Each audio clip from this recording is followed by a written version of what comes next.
الحمد لله نحمده ونستعينه ونستغفره ونؤمن به ونتوكل عليه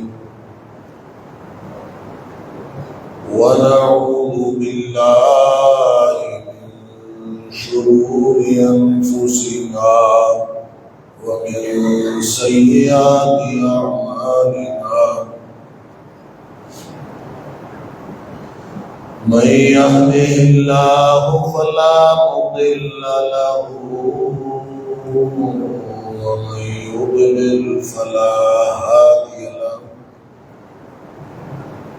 وأشهد أن لا إله إلا الله وحده لا شريك له وأشهد أن محمدا عبده ورسوله أرسله بالحق بشيرا ونذيرا بين يدي الساعة فمن يطع الله ورسوله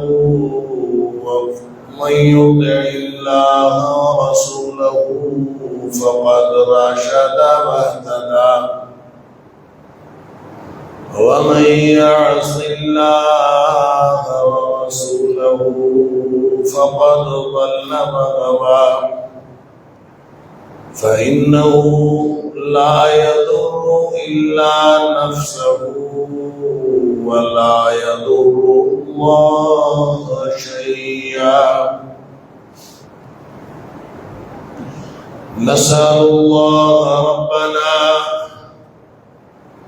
أن يجعلنا ممن يطيعه ويطيع رسوله ويتبع رضوانه ويجتنب سخطه فإنما نحن به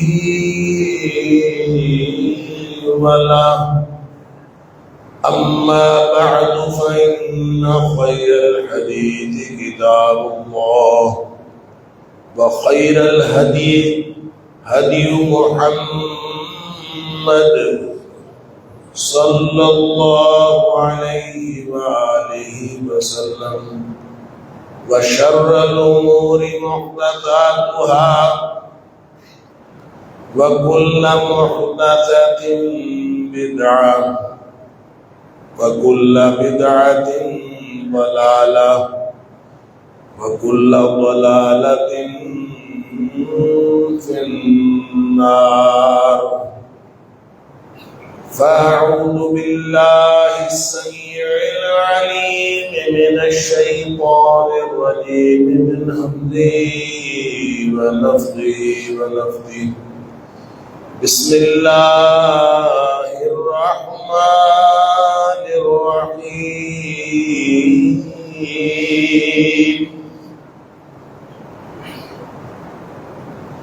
ومن أحسن قولا ممن دعا إلى الله وعمل صالحا وقال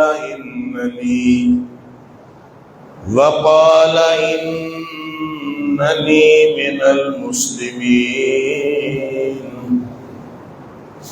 اور اس سے اچھی بات کس کی ہوگی جو اللہ کی طرف دعوت دے، اللہ کی طرف بلائے. وعامل صالحا، اور عمل بھی اچھے کرے. وقال اننی من المسلمین، پھر اعلان کرتا پھرے کہ میں مسلمانوں میں سے ہوں.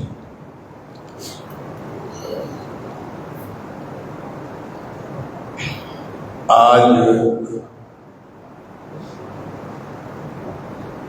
6 شوال 1446 ہے ہجری. میں نے یہاں پہ بطور مستقل خطیب جو پہلا جمعہ پڑھایا تھا وہ 6 شوال 1430 ہجری کو پڑھایا تھا۔ اس اعتبار سے ہجری سن کے اعتبار سے مجھے 16 برس اور 17واں برس گویا شروع ہو گیا ہے۔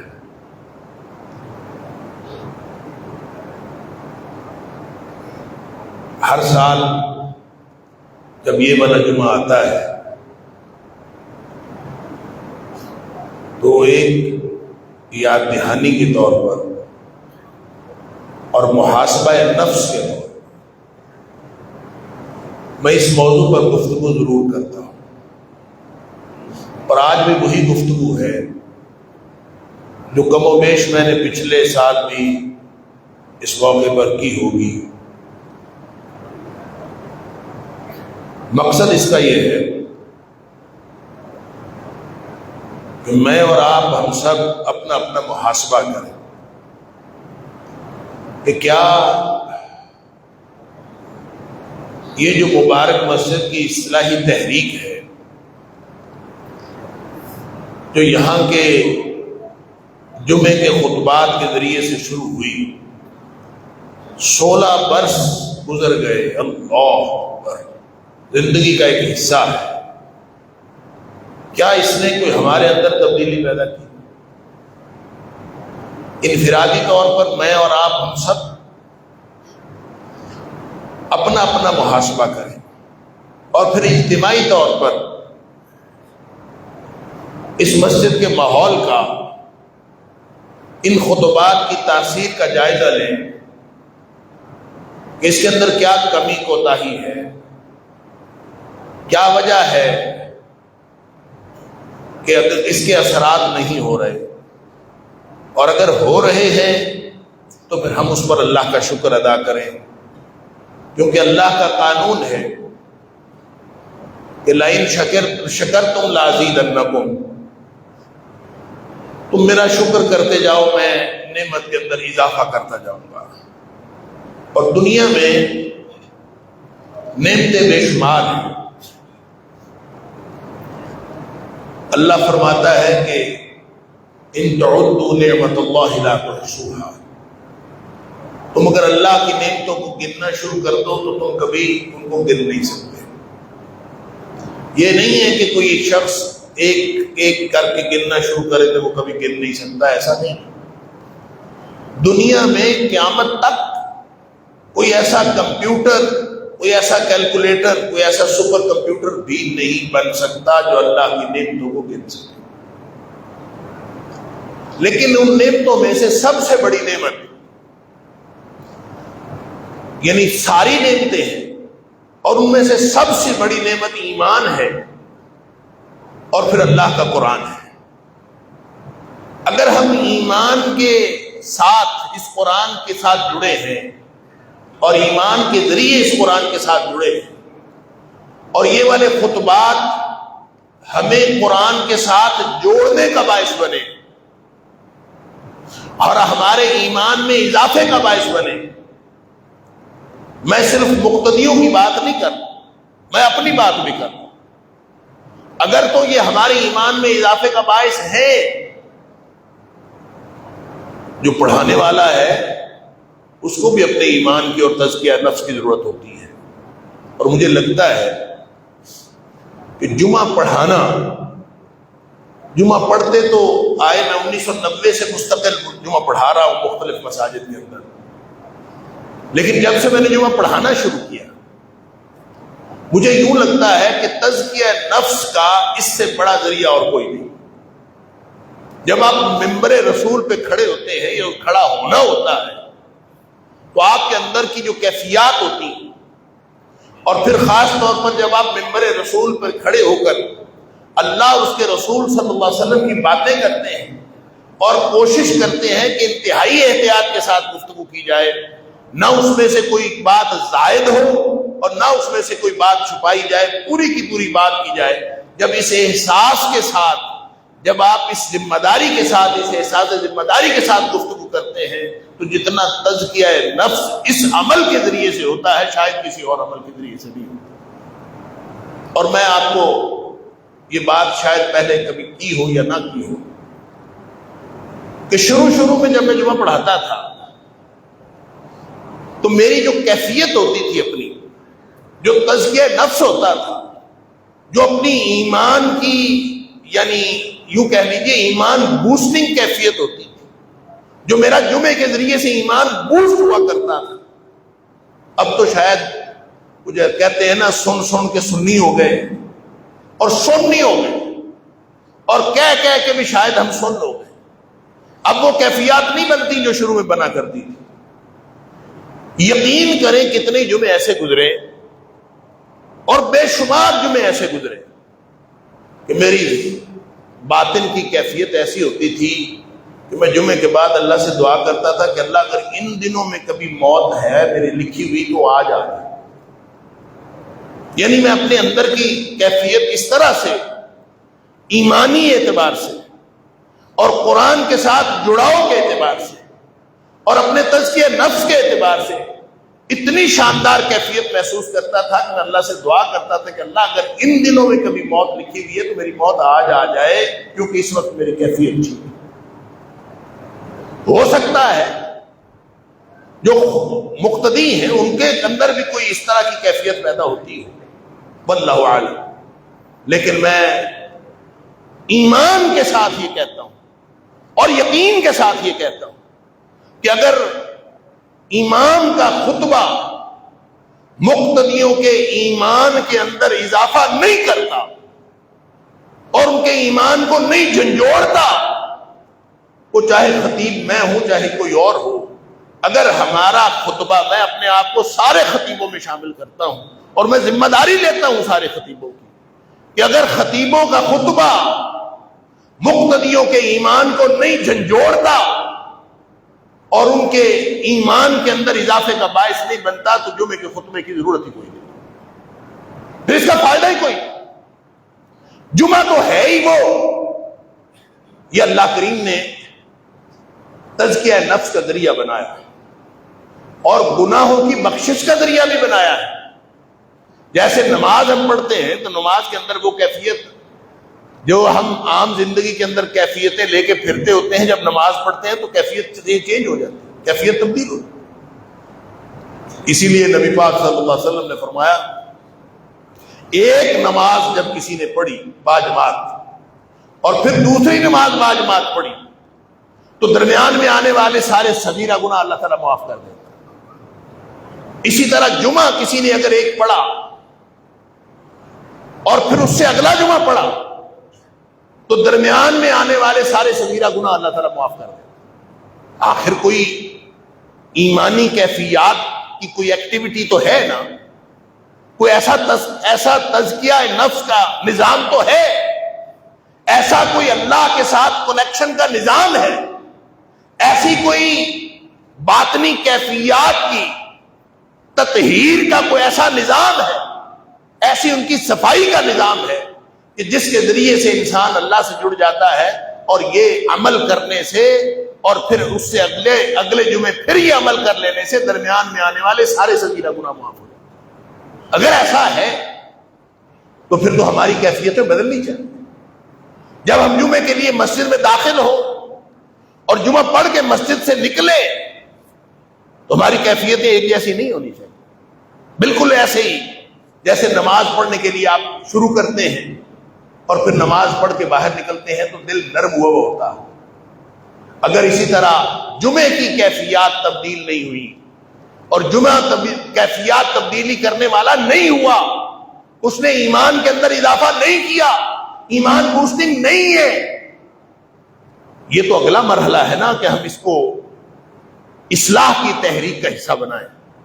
اور میں نے تقریباً ہر سال یہ بات کی ہے کہ یہ مبارک اصلاح تحریک جو مبارک مسجد سے اٹھنے والی اصلاحی تحریک ہے، اس کو ہمارے گھروں میں جانا چاہیے، ہمارے گھروں کے اندر اصلاح کا ایک عمل ہونا چاہیے، اور ہم پچھلے 16 سالوں کا جائزہ لے لیں کہ کیا مبارک مسجد کے ساتھ جڑنے کی وجہ سے، ان جمعے کے خطبات کی وجہ سے ہمارے گھروں کے اندر کوئی اصلاح کا کوئی عمل ہوا، ہماری ذات کے اندر کوئی اصلاح کا عمل ہوا؟ ہم نے کوئی اپنی اصلاح کا کوئی کام کیا؟ عامل صالحا، یعنی ویسے تو کہنے کو ہم سارے مسلمان ہیں. اللہ فرماتا ہے وَمَنْ أَحْسَنُ قَوْلًا مِّمَّنْ دَعَا إِلَى اللَّهِ، اس سے اچھی بات کیا کس کی ہوگی؟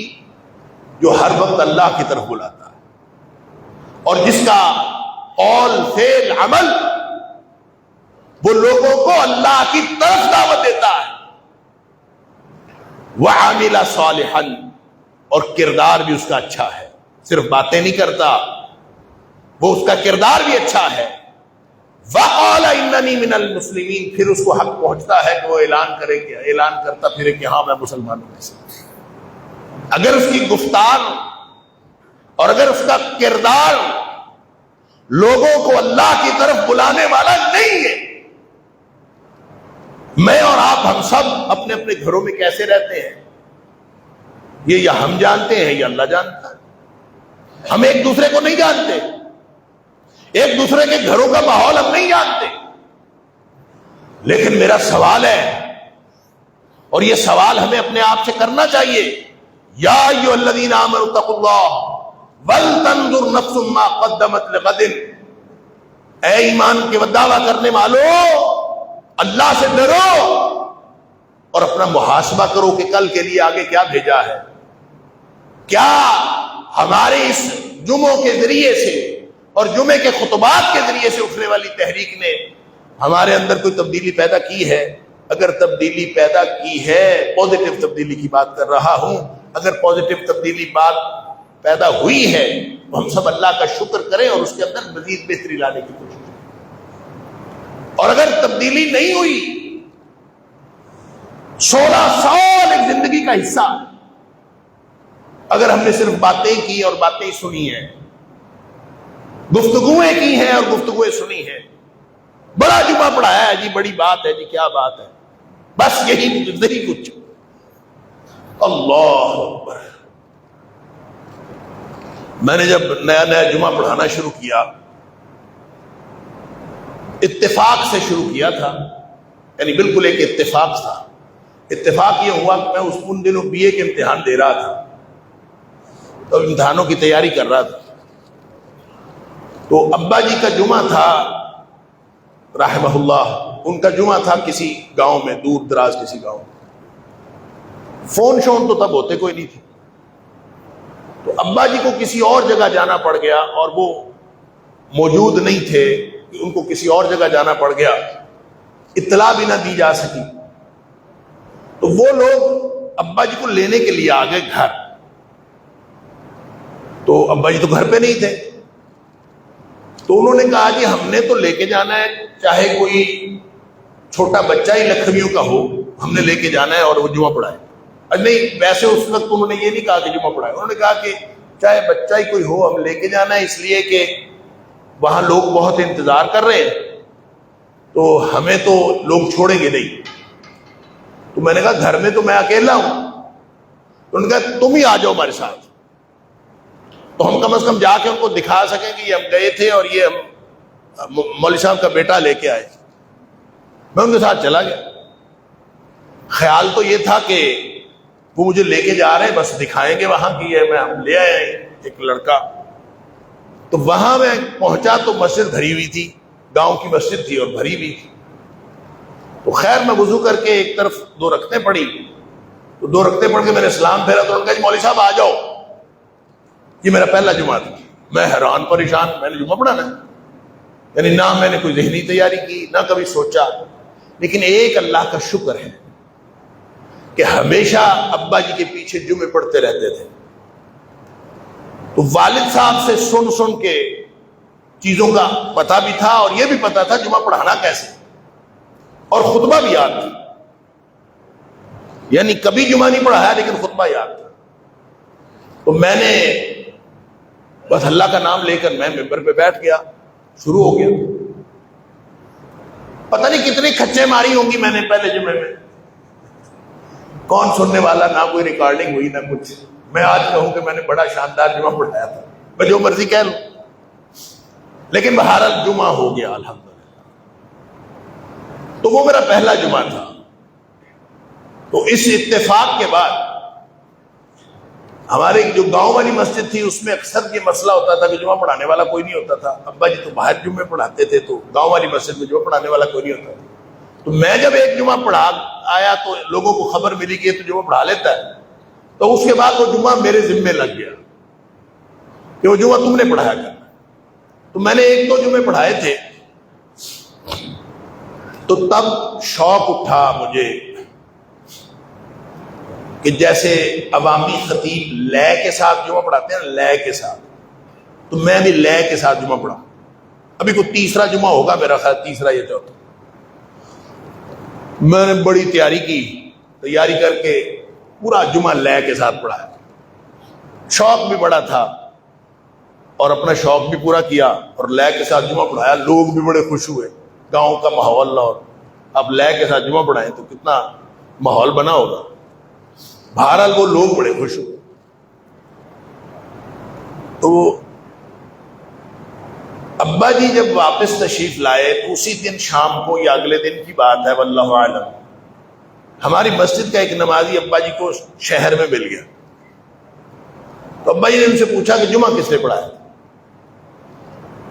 اس نے ابا جی کو بتایا اور ابا جی نے پھر گھر آ کے بتایا. اس نے کہا لو ہمارے نے جمعہ پڑھایا سی, کٹ بم دیتی, بڑا جمعہ پڑھایا. تو ابا جی نے ان سے پوچھا کہ کہا کیا تھا, کیا کہا, کس موضوع میں جمعہ. انہوں نے کہا یہ نہیں مجھے پتا, پر جمعے بم کاٹ چڑی. اللہ اکبر. اور ابا جی نے یہی بات گھر آ کے بتائی کہ وہ مجھے ملا تھا سلیمان, اور میں نے اس سے پوچھا تو اس نے کہا بم کاٹ چڑی. میں نے اس سے پوچھا کیا جمعہ, یہ نہیں مجھے پتا, بم کاٹ چڑی. مجھے اس دن اندازہ ہوا ہماری دینی عوامی تحریک کامیاب کیوں نہیں ہوتی. اور میں نے اسی دن طے کر لیا کہ آئندہ میں نے لے کے ساتھ جمعہ نہیں پڑھا. لے کے ساتھ جمعہ پڑھانے سے لوگوں کو شعر یاد رہ جاتے ہیں, لوگوں کو یہ یاد رہ جاتا ہے کہ خطیب صاحب نے بڑی بم کر, لیکن اصل مقصد کیا ہے نہ کوئی سنتا ہے, نہ وہ تو پیچھے بیک گراؤنڈ میں چلا جاتا ہے اور کوئی نہیں سنتا. اس دن کے بعد, یہ میں نے ایک ہی جمعہ پڑھایا اس طرح لے کے, اس دن کے بعد فوراً میں نے طے کر لیا کہ آئندہ میں نے لے کے ساتھ جمعہ نہیں پڑھا, سیدھا جمعہ پڑھاؤں گا. کسی کو پسند آتا ہے آ جائے, نہیں آتا تو نہ صحیح. اللہ کے قرآن کی باتیں, نبی پاک صلی اللہ علیہ وسلم کی باتیں یہ کہا کروں گا. اور میں نے الحمدللہ اس دن سے لے کر آج تک میں نے لے کے ساتھ کوئی جمعہ نہیں پڑھایا. اور وہ اس لیے نہیں کیا کہ مجھے لگتا ہے کہ اس کے اچھے اثرات کے بجائے برے اثرات زیادہ. واللہ اعلم, یہ میرا خیال ہے, میرا خیال غلط بھی ہو سکتا. تو لیکن میرا یہ تجربہ ہوا اور اس تجربے کے بعد میں نے یہ کر دیا. اور اس دن سے لے کر اپنے آپ کو کوشش کی ہے کہ جو بھی جمعہ ہو, جس بھی موضوع پر ہو, لیکن میں خود اپنے آپ کو بھی جمعے کے بعد اپنا ایمان بڑا ہوا محسوس کروں, میری کیفیت بہتر ہو. جو جمعے سے پہلے ہے وہ جمعے کے بعد اور ہو. اور اسی طرح جو مقتدی میرے پیچھے جمعہ پڑھتے ہیں ان کی کیفیت بھی پہلے جو جمعے سے ہوتی ہے بعد میں اور ہو. اگر یہ کیفیت اس طرح نہیں تبدیل ہوتی اور ہمارے ایمان ان کو جھنجھوڑا نہیں جاتا اور کچھ بھی فرق نہیں پڑتا, تو اس کا مطلب یہ ہے, مجھے تو یوں لگتا ہے واللہ اعلم, مجھے لگتا ہے کہ پھر خطبے کا فائدہ کوئی. کیونکہ نبی اکرم صلی اللہ علیہ وسلم جب خطبہ دیتے تھے, اللہ اکبر, مجھے ایک بات یاد آ گئی کہ یہاں میں جب شروع میں جمعہ پڑھانا شروع کیا ہے تو چونکہ مولانا فضل الرحمان حافظہ اللہ میرے سے پہلے جمعہ پڑھاتے تھے, تو مجھے جو بتایا گیا یہی ہے کہ ان کا انداز دھیما تھا اور گفتگو کا سٹائل ان کا دھیما ہوتا تھا. واللہ اعلم. تو میرا جو گفتگو کرنے کا سٹائل ہے وہ تھوڑا سا, میری ایک تو پچ آف وائس زیادہ ہے اور پھر تھوڑا سا ایگریسو انداز ہے گفتگو کرنے کا. تو یہاں مجھے ایک نوازی ملے بالکل شروع سالن بات. لوگ تنقید بھی کرتے ہیں، لوگ اپنے اپنے مزاج کی تنقید کرتے ہیں. تو مجھے ایک نمازی ملے، وہ کہتے ہیں میں تو جمعہ پڑھتا باہر، تو میری تڑ نے ملاقات نہیں ہوئی، لیکن پتہ انج لگتا ہے کہ اندر جنگ جاری ہے. ہم تو باہر بیٹھے ہوتے ہیں تو ایسے لگتا ہے کہ جیسے اندر جنگ جاری ہے. آپ کی گفتگو کا سٹائل ہو یہ وہ، تو ایسے لگتا ہے اندر کوئی جنگ جاری ہے. مولانا فضل الرحمان صاحب کے ہوتے ہوئے جمعہ پڑھتے تھے تو کم از کم سکون سے جمعہ پڑھتے تھے. جب سے تم جمعہ پڑھانے کے لیے آئے ہو ایسے لگتا ہے اندر جنگ جاری. اس طرح کی جو تنقید ہوتی ہے وہ اصلاح کا باعث بنتی کہ اگر میرے اندر کوئی غلطی ہے تو میں اس کی اصلاح کروں. تو بہرحال انہوں نے بڑے مذاق اور مزاحیہ انداز میں اور تمسخر کے انداز میں انہوں نے میرے اوپر تنقید کی. شاید وہ، میں تو ان کو پہچانتا نہیں ہوں، ہو سکتا ہے ابھی بھی وہ نمازی موجود ہوں، واللہ اعلم، میں ان کو نہیں پہچانتا، وہ تو مجھے پہچانتے ہوں گے. تو انہوں نے ایسی تنقید کی تو میں اس کو سوچتا رہا کئی دن کہ میں ان کی اس تنقید پر اپنی کیا اصلاح کر سکتا ہوں، مجھے کیا کرنا چاہیے. اللہ اکبر. تو میں عرض کر رہا تھا کہ نبی کریم صلی اللہ علیہ وسلم جب جمعہ پڑھاتے تھے، خطبہ دیتے تھے، اللہ اکبر، ایک تو صحابہ کرام کس طرح بیٹھتے تھے اس کی کیفیت بتائی ہے دیگر صحابہ کرام نے کہ ہم سب اس طرح سے بیٹھتے تھے نبی پاک صلی اللہ علیہ وسلم کے سامنے خطبہ سنتے ہوئے جیسے ہمارے سروں کے اوپر پرندے ہوں اور ہم ذرا سا ہلے تو اڑ جائیں. اور کیا کیفیت بیان کی، یعنی بالکل الرٹ ہو اور متوجہ ہو کے سن رہے ہوتے تھے. اور خود نبی پاک صلی اللہ علیہ وسلم جو بیان فرما رہے ہوتے تھے آپ کا چہرہ سرخ ہو جاتا. یعنی صحابی کیفیت بتاتا ہے کہ آپ کا چہرہ سرخ ہوتا، آپ کی آواز بلند ہو جاتی، نبی پاک صلی اللہ علیہ وسلم کی آواز بلند ہو جاتی، چہرہ سرخ ہو جاتا، اور ہمیں ایسے لگتا کہ کوئی قریبی عذاب ہے جو ابھی ہمارے اوپر آنے والا ہے اور نبی کریم صلی اللہ علیہ وسلم اس سے ہمیں ڈرا رہے ہیں. یعنی کسی قریبی چیز سے، قریبی عذاب سے، قریبی آفت سے ڈرا رہے ہیں. اور پھر جب نبی پاک صلی اللہ علیہ وسلم کسی عذاب کی، کسی فتنے کی بات کرتے تھے، جیسے نبی پاک صلی اللہ علیہ وسلم نے دجال کے اوپر خطبہ ارشاد فرمایا، تو صحابہ کہتے ہیں کہ نبی کریم صلی اللہ علیہ وسلم نے دجال سے ہمیں اس طرح سے ڈرایا کہ ہمیں ایسے لگے کہ ادھر قریبی جھاڑیوں سے ابھی نکل آئے گا. یعنی اس قدر نبی پاک صلی اللہ علیہ وسلم نے ہمیں ڈرایا کہ ہمیں لگے کہ ابھی قریبی جھاڑیوں سے دجال نکل آئے گا. یہ نبی پاک صلی اللہ علیہ وسلم کو ڈرانے کا انداز تھا. تو کہنے کی بات یہ ہے کہ گفتگو کا سلیقہ، گفتگو کا سٹائل یہ اللہ نے دیا ہوتا ہے. اس میں خطیب کا کم ہی کمال ہوتا ہے، سوائے اس کے کہ وہ اپنا سٹائل بنانے کے لیے خود کوشش کرے. جیسے میں نے ابتدا میں کوشش کی، ہو سکتا ہے میرے ساتھ یہ واقعہ نہ ہوتا تو میں آج بہت بڑا عوامی خطیب ہوتا. لیکن میں عوامی خطیب اس لیے نہیں بن سکا کہ میں نے کبھی اس طرح کا کوئی سٹائل اپنانے کی کوشش ہی نہیں کی. بس جیسا جو اللہ تعالیٰ نے جو طریقہ دیا ہے، جو سٹائل نکلتا ہے، جس سٹائل سے گفتگو نکلتی ہے میں گفتگو کر دیتا ہوں، اور اس خیال سے کر دیتا ہوں کہ میری ذمہ داری گفتگو کرنا ہے، اس کو اچھا بنانا، اس کو اچھا بنا کے آپ کے سامنے پیش کرنا. یہ اللہ تعالیٰ کا کام ہے. اللہ تعالیٰ اسی کو اچھا بنا دیتا ہے جس کے اندر نیک نیتی شامل ہے. اللہ ہماری نیتوں کو خالص کرے. تو بہرحال میں جو گفتگو آپ سے کرنا چاہتا ہوں اور آج خاص طور پر کرنا چاہتا ہوں وہ یہ کہ میں اور آپ ہم سب آج کے بعد ایک سال کا نصاب مقرر کریں کہ جو اگلا سال ہے اس سال کا ہم ایک نصاب مقرر کریں. مجھے نہیں پتا کہ پچھلے سالوں میں کبھی ہم نے نصاب مقرر کیا یا نہیں کیا، لیکن آج میں ایک نصاب مقرر کرنا چاہتا ہوں. اور میں انشاءاللہ صرف محاسبہ نفس کے لیے کہ میں اپنے گھر میں بھی اور آپ لوگ اپنے گھروں میں بھی 2 کتابوں کا درس دیں گے.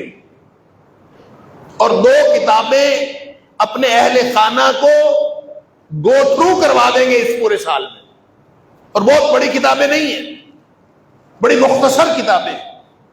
ایک تو تفسیر احسن البیان، وہ بھی اردو میں موجود ہے، اردو ترجمہ اس کے اندر قرآن کا موجود ہے، مولانا محمد جوناگڑھی رحمہ اللہ ان کا ترجمہ ہے، اور حافظ صلاح الدین یوسف رحمہ اللہ ان کی وہ تفسیر ہے۔ تو تفسیر احسن البیان 1 جلد کی ہے، دارالسلام سے مل جاتی ہے۔ تو آپ سب لوگ اگر گھروں میں پہلے سے موجود ہے تو بہت اچھا، اگر نہیں موجود تو یہ خرید لیں، اور کم از کم یہ ایک تفسیر، اور دوسری کتاب الرحیق المختوم صفی الرحمان مبارک پوری کی سیرت کی کتاب، نبی پاک صلی اللہ علیہ وسلم کے حالات کی کتاب، کہ نبی کریم صلی اللہ علیہ وسلم جب اس دنیا میں تشریف لائے تو کیا حالات تھے، اور جب اس دنیا سے تشریف لے گئے تو کیا حالات تھے، اور درمیان میں کیا حالات ہوئے، صرف حالات کی کتاب۔ اگر ہم زندہ رہے اگلے سال اور اللہ تعالیٰ نے توفیق عطا فرمائی تو اگلے سال ہم کسی حدیث کی کتاب کا انتخاب کریں گے انشاءاللہ۔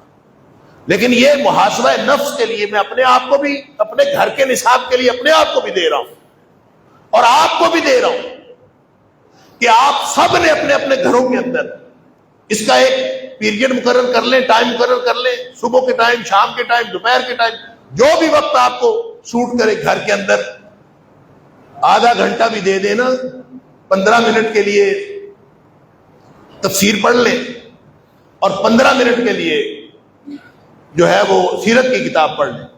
وہ ضروری نہیں کہ آپ پڑھیں، گھر میں پڑھے لکھے بچے ہوتے ہیں، کسی بچے کو دے دیں، وہ پڑھ کے سنا دے سارے گھر والوں کو بس۔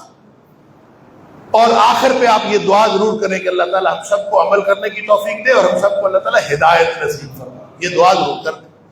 یہ گھروں کے اندر جو ہے قرآن کے دروس اور نبی اکرم صلی اللہ علیہ وسلم کا تذکرہ جس قدر یہ پاورفل ہے، اور جتنی اس کے اندر طاقت ہے ایمان کے اعتبار سے اور اللہ کا قرب حاصل کرنے کے لیے، اتنی طاقت شاید ہی کسی اور چیز میں ہوگی۔ اللہ تعالیٰ نے سورہ احزاب کے اندر جو اہل اسلام کی خواتین کو اور امہات المومنین کو جو خاص ہدایات دی ہیں، اس میں ایک ہدایت یہ دی ہے کہ جو اللہ اور اس کے رسول صلی اللہ علیہ وسلم کی طرف سے آیا ہے اس کا اپنے گھروں میں تذکرہ کیا کریں۔ وَاذْكُرْنَ مَا يُتْلَىٰ عَلَيْكُمْ، جو تمہارے اوپر قرآن پڑھا جاتا ہے اس کا تذکرہ گھروں میں کیا کریں۔ یعنی اگر گھروں کے اندر دروس شروع ہو جائیں اور اس میں ہماری خواتین شامل ہوں اور بچے شامل ہوں تو اس کے اندر اللہ تعالیٰ طاقت پیدا کر دیتا ہے۔ اور جب طاقت کی بات آتی ہے تو میں یہ مثال ضرور دیا کرتا ہوں کہ حضرت عمر فاروق رضی اللہ تعالیٰ عنہ جیسا جری شخص، سخت دل والا آدمی، وہ جب مسلمان ہوا تھا تو ایک بہن کے منہ سے قرآن سن کے مسلمان ہوا تھا۔ تو یہ جو بہنیں گھر میں پڑھے اور ہماری بیٹیاں گھر میں پڑھے تو یہ اس سے زیادہ طاقتور اور کوئی چیز نہیں ہے۔ لہذا آج کے بعد میری زندگی رہے یا نہ رہے، ہم میں سے پتہ نہیں کس نے اگلا سال دیکھا ہے نہیں دیکھا، اللہ کو معلوم ہے کون ہم میں سے ہوگا کون نہیں ہوگا، لیکن شوال کے پہلے جمعے تک انشاءاللہ 1447 ہجری کے شوال کے پہلے جمعے تک آپ سب نے اور میں نے بھی انشاءاللہ یہ 2 کتابیں گھر والوں کو گو تھرو کروانی ہے۔ ہدایت اللہ کے ذمے، سمجھنا سمجھانا اللہ کے ذمے، ہمارے ذمے صرف ان کو گو تھرو کرانا ہے۔ اللہ تعالیٰ ہدایت بھی دے گا، اللہ تعالیٰ ان کو سمجھنے کی توفیق بھی دے گا، اور اللہ تعالیٰ ہمیں بھی ہدایت دے گا، اللہ تعالیٰ ہمیں بھی سمجھنے کی توفیق دے گا اور عمل کی توفیق دے گا۔ جب ہم یہ کریں گے تو پھر انشاءاللہ ہم اس آیت کے مصداق ہو جائیں گے۔ وَمَنْ أَحْسَنُ قَوْلًا مِّمَّنْ دَعَا إِلَى اللَّهِ، ہم نے پورا سال اللہ کی طرف بلایا ہوگا، وَعَمِلَ صَالِحًا، پھر ہم نے عمل اچھے کرنے کی کوشش کی ہوگی، پھر ہمارے پاس یہ اختیار آ جائے گا وَقَالَ إِنَّنِي مِنَ الْمُسْلِمِينَ، پھر ہم کہہ سکیں گے ہم مسلمانوں میں سے ہیں، تاکہ میرا اور آپ کا، ہم سب کا دعوت دین کے اندر اپنا حصہ ڈل جائے۔ اللہ تعالیٰ مجھے اور آپ کو، ہم سب کو قرآن اور نبی پاک صلی اللہ علیہ وسلم کے فرامین سمجھ لے اور اس پر کما حق کو عمل کرنے کی توفیق عطا فرمائے۔ وآخر دعوانا ان الحمد للہ رب العالمین۔